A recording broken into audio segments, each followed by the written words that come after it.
நம்ம இந்த பொருட்கள் எல்லாம் யூஸ் பண்ண போகிறோங்கிறத பார்க்கலாம். ஏலக்காய், ஜாதிக்காய், சுருள்பட்டை இந்த 3 பொருளுமே மகாலட்சுமி தாயாரும் சுக்கிரனும் அருள் பெற்ற பொருட்கள். ஜாஸ்மின் எண்ணெய் கேது பகவானை குறிக்கும். இந்த பரிகாரத்தை நம்ம வியாழக்கிழமை செய்ய போகிறதுனால குரு பகவானோட அருளும் கிடைக்கும். வியாழக்கிழமை மாலை நேரத்தில் செய்ய போகிறதுனால குபேரரோட அருளும் கிடைக்கும்.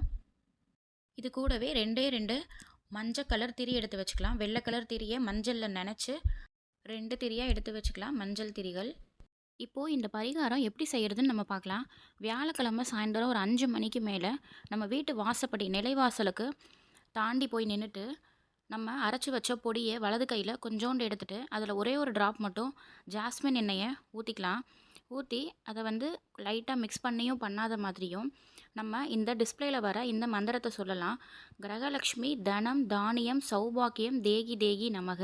கிரகலக்ஷ்மி தனம் தானியம் சௌபாக்கியம் தேகி தேகி நமக.